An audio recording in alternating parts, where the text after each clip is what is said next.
Merci. Je voudrais juste intervenir sur le 1502, sur la vie étudiante. On donne une attribution de subvention exceptionnelle pour l'organisation d'un événement sportif. C'est très bien pour les étudiants. Donc, sans mise à disposition des équipements municipaux. En décembre, lors du renouvellement du conseil étudiant, vous vous rappelez, je vous avais fait part de mon scepticisme sur la nature, la consistance et l'efficacité de ce conseil étudiant. Je vous disais que nous n'avions pas jamais de retour du moindre compte-rendu de ces activités. Est-ce que notre collègue Sylvain Dijon, qui n'était pas là en décembre, peut maintenant nous dresser un bilan des activités et des actions concrètes qui ont permis de faire avancer la situation de la vie des étudiants? Merci. Allez, Sylvain, toi, vas-y. Oui, bien évidemment. L'ex-conseil étudiant donc, existe maintenant depuis plusieurs années. Son fonctionnement a un petit peu évolué au cours de ces différentes années pour s'adapter en fait, le plus possible au rythme de vie des étudiants.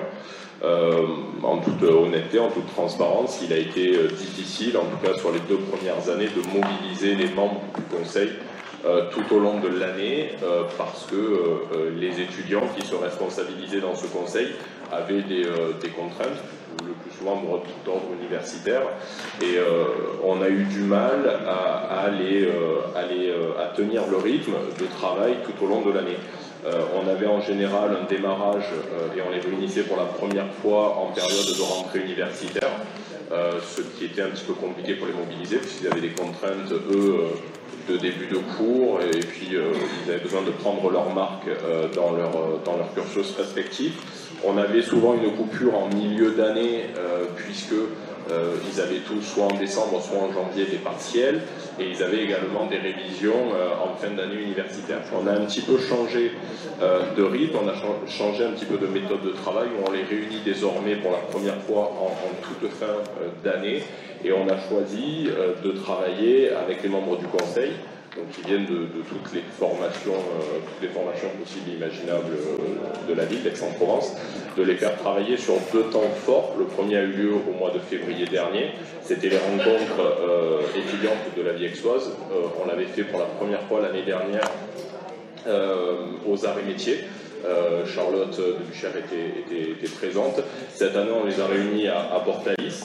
Là, on essaie de réunir en une soirée sur un événement l'ensemble des associations étudiantes, quelles qu'elles soient, et de réunir l'ensemble des étudiants qui, à un moment donné, tout au long de l'année universitaire, vont se responsabiliser sur un projet étudiant, et on leur met en face, on leur permet de rencontrer au cours d'une soirée l'ensemble des services de la ville qui étaient présents ce soir-là, qui peuvent les aider ou leur être utiles dans l'organisation d'un événement, l'ensemble des membres d'Aix-Marseille Université, du CRUS, de la SACEM, etc., etc. On en fait une vraie soirée réseau, une vraie soirée boîte à outils pour l'organisation d'événements, et ce sont les membres d'Aix-Conseil étudiants qui nous aident et qui mettent en place cet événement.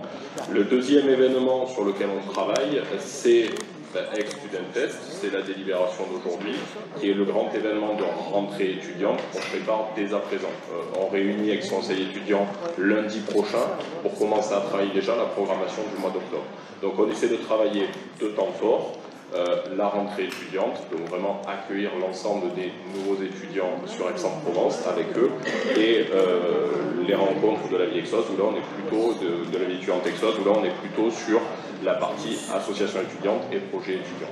Voilà comment on travaille l'année désormais. Merci. Alors, en dehors de ces événements, et je comprends parce que nous avions un peu alerté au moment de la création du conseil étudiant, il était difficile de les faire fonctionner sur une année civile entière pour les raisons que tu as décrites, bien entendu, mais on avait dit effectivement qu'il y aurait des difficultés. Mais moi, ma question était, en dehors des événements, puisqu'on a un peu recentré, recadré, on dira ce qu'on veut, on fait évoluer la structure, est-ce qu'il y a des actions, des projets qui ont été proposés par le Conseil des étudiants à la ville d'Aix pour réalisation? Je vais donner des exemples, mais peut-être un peu trop vastes, en termes d'amélioration du logement étudiant, que ce soit par le CRUS ou dans le domaine privé, que ce soit également des services que l'on peut mettre à disposition des étudiants en dehors du secteur jeunesse. Voilà. Est-ce qu'il y a des actions concrètes qui ont été réalisés. C'est ça qui m'intéresse, parce que créer une structure pour qu'elle tourne comme ça, en créant 2 événements, je vais mettre des guillemets, de type festif, ça ne me semble pas suffisant. Voilà. On n'est pas, effectivement, je comprends ta remarque, on n'est pas que sur du type festif. L'événement du mois de février, la rencontre avec Texois, c'est vraiment, entre guillemets, une soirée un petit peu réseau pour essayer de faciliter la vie des associations étudiantes et de la mise en place des projets étudiants, quels qu'ils soient, une fois de plus. On est obligé, quand on accueille les nouveaux étudiants qui siègent dans ce conseil, on est obligé, nous, de leur poser, entre guillemets, un petit peu un cadre et un rétro-planning qui s'adapte à leurs contraintes en posant ces 2 événements. L'ensemble des membres d'ex-conseil étudiants se responsabilisent alors avec nous, chacun à leur niveau, pour la mise en place de ces événements. Mais effectivement, il y a une vie du conseil autour de ces 2 dates et de ces 2 temps forts, avec des projets que chacun, au sein d'ex-conseil étudiant, peut porter et peut vouloir porter. Tu me parles ici de logement, par exemple, on utilise cette légitimité qu'a ACE pour rencontrer, je crois que c'est lundi prochain, lundi 1er avril, le nouveau directeur du Crous, et on amène une délégation de ces étudiants avec nous pour parler logement. On n'a pas pu le faire avant puisque M. Bruand, le nouveau directeur, a pris ses fonctions il y a 3 semaines à peine. Donc on le rencontre le 1er et on va pouvoir, avec certaines associations et certains membres d'ex-conseils étudiants, parler logement avec le nouveau directeur du Crous. Donc là on y va le 1er avril.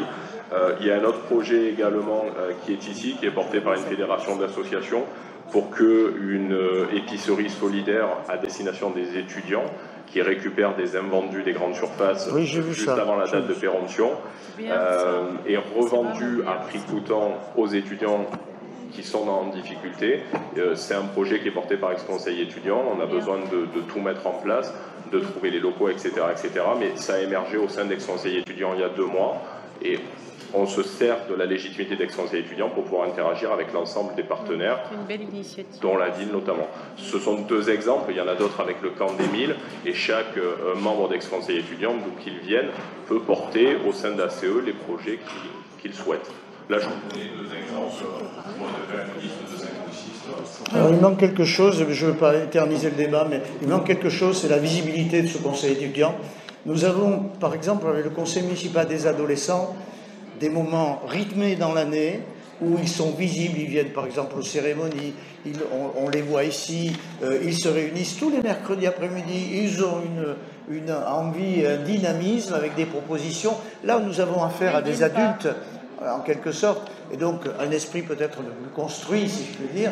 Donc il faudrait qu'il y ait une visibilité beaucoup plus grande. Voilà, on n'en parle même pas dans la presse, rien du tout. Voilà. Effectivement, il n'y a pas de date fixe, tu as raison. On les réunit plutôt en soirée, bien évidemment, soit des lundis, soit des jeudis soirs. Il faut reconnaître que sur la quinzaine de membres là, on est à chaque fois une dizaine, ce ne sont pas toujours les mêmes. Une fois de plus, il y a des contraintes liées à leur vie, à leurs études qu'on comprend. Pour autant, à chaque fois qu'il y a un événement de la ville ou autre, on les associe. Plusieurs étaient présents à la cérémonie des vœux du maire, etc., etc. Donc bon, ils font partie de plusieurs événements, mais effectivement, comme tu dis, il n'y a pas pour le moment un rythme précisément identifié, puisque c'est vrai qu'on l'a fait évoluer, et pour la première fois cette année, on a vraiment trouvé une efficacité à les réunir pour la première fois en novembre et commencer le travail fin novembre, ce qui n'était pas le cas jusque-là.